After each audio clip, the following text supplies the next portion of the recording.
You remember that scientists warned that those more at risk are people with underlying medical conditions, and one of them is asthma. According to the World Health Organization, over 80% of asthma-related deaths occur in low and lower middle-income countries. As we observe World Asthma Month, we focus now on how to manage asthma during a pandemic that highly affects the respiratory system. And to discuss this, we're joined by Professor Richard van Zyl-Smit, a Professor of Respiratory Medicine at UCT and the Groote Schuur Hospital. Professor, pleasure having you on the program. Welcome. Lovely, Blaine. Thank you to be with you this morning. So, what are the most recent global estimates of asthma in adults and children? And where does South Africa rank in terms of asthma prevalence? So, Blaine, asthma is a worldwide problem. The general estimates are somewhere between 10 and 20% of children and down to about 10% in adults. It's far more difficult to diagnose asthma in children because of lots of other illnesses that can cause wheezing, but about 10% of adults.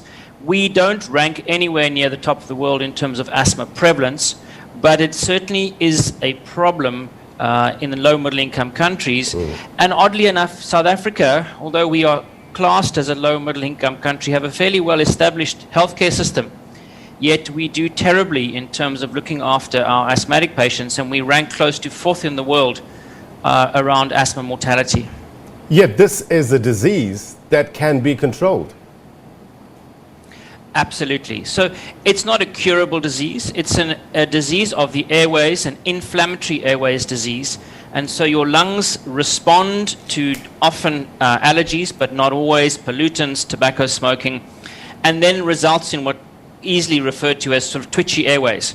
And that's the symptoms of asthmatics, where they get a tight chest, short of breath, and then they reach for their short-acting bronchodilator, which then helps relieve the symptoms. The problem is to understand that the background inflammation needs to be treated, and that's where we see a lot of the problem in a country like South Africa, is access to simple, standard anti-inflammatory inhaler medication. Prof, treatment and effective management of asthma during this COVID-19 pandemic. How can this best be done? Because many people infected with the COVID-19 virus will, we understand, experience this mild to moderate respiratory illness. Absolutely. So I think the important thing to note is we were quite worried at the start of the pandemic about asthmatics being particularly susceptible. Thankfully, that hasn't played out as badly as we would have expected. But the challenge we've seen, and I think this goes for all chronic illnesses during the pandemic, is access to background medication. So clinics were shut, patients were not keen to go to the emergency room, and so many patients didn't use their chronic medications. And this goes across the board: HIV, TB, asthma.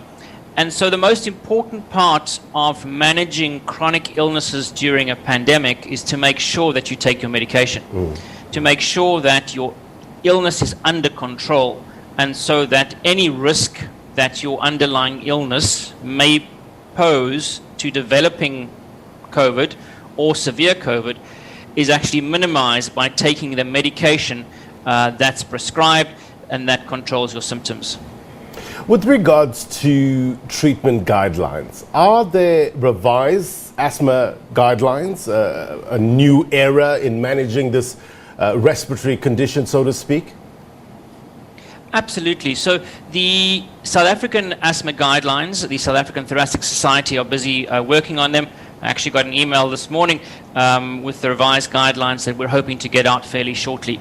Globally, GINA, the Global Initiative for Asthma, puts out their position statement or recommendations. They don't call it a guideline, it's really a strategy document. And that was released 2 weeks ago. And I think the change in asthma management, although it's always been more or less the same, use your controller in the background and your blue pump, the reliever, if you need to, is really an emphasis on trying to get patients to recognize and understand that as much as we say use your blue pump, use your reliever when you need to, if you're using it more than 2 or 3 times a week, we would consider that being uncontrolled. I think in the past we tolerated far more use of reliever, and their patients, I'm sure, who are listening to this will be using it 3 or 4 times a day. And so there's an enormous emphasis now and a refocus on the fact that overusing your emergency blue pump, the one that makes your chest open, is a problem. And then if you're doing that, it means that the asthma underneath, the inflammation underneath is not controlled. And that we can't tolerate these symptoms. We shouldn't tolerate these symptoms. Asthma is a condition that Olympic athletes have. And not that all our population will go to the Olympics, but you should be able to compete at the Olympics if you have asthma. That's the kind of control we're talking about. And tolerating symptoms is something that I think we as a fraternity have tolerated for far too long. So really that emphasis on you shouldn't need to be using your reliever, and if you are, it's a problem. Let's speak about this reliever, the pump as it's commonly referred to, and something that I've seen over the years happens is that when one has a so-called heavy chest, I'm not sure what the medical term for it is, that you find some people who, if there's a person, your brother, sister, whoever, has a pump, you tend to just use it. It wasn't prescribed for you, but you just use it just to get some sort of relief. Dangers with regards to that? So thankfully, they're not as dangerous as one would think. The blue pump, the reliever pump, is called salbutamol. It will give you a racing heart, may make you feel a bit shaky, but once off is unlikely to cause too much trouble, and the same with the inhaled corticosteroids. Unlike an asthma therapy, a hypertension therapy or a TB drug that certainly may have side effects if you don't have the condition. But we recognize that many patients share. Often they've run out and so they borrow, or they think, oh, my chest sounds like my uncle or aunt sounds like, so I'm going to use the inhaler. I think in the acute setting, if you have asthma, to borrow an inhaler is probably not inappropriate. But absolutely, we really need to be seeing these patients who've got tight chest, shortness of breath. And remember that it's not only the lungs, oddly enough, that can make you short of breath. If you've got significant cardiac disease, heart failure, or something called pulmonary hypertension, so that's a raised pressure within the lungs, not asthma, but certainly you will feel short of breath when you are walking or trying to breathe. And so it's not always the lungs that are causing the problem. And so we need to see those patients to make sure they have the correct diagnosis and make sure they have the correct medication. Because long-term usage of inappropriate medication absolutely will result in potential complications. But just to be clear, we shouldn't be sharing pumps, especially during COVID-19, correct? Absolutely. No, absolutely. We've even gone as far as nebulizers of concern that they may spread the virus. And so you may have seen before those sort of plastic bottles that go between you and the spacer. Called a spacer between you and your pump. We're advocating those as well.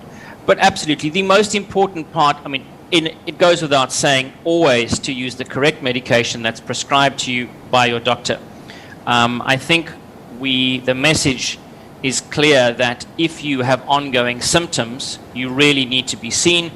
Yes, that's a challenge in a pandemic situation because of access to care and concern about being exposed in the hospitals, but also to make sure that you have a regular supply of your own medication. And as you say, avoid sharing at all costs. With regards to asthma, the understanding is that the burden is not only in human suffering, but it also represents a significant economic burden on societies and health systems, correct?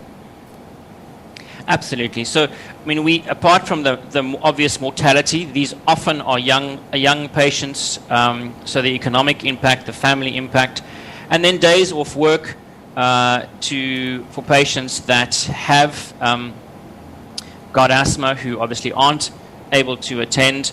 And the problem with asthma is that it can be unpredictable. You can be fine one day and the weather changes, or you get exposed to pollutants or allergies, and so tomorrow you may well be off work. So it's not as predictable, unfortunately, as we would like from an economic point of view. On this program, we bring in the better minds so you get the benefit. Professor Richard van Zyl Smit is one of them. We thank you, sir, very much indeed for your time and insight. Be well. Absolute pleasure.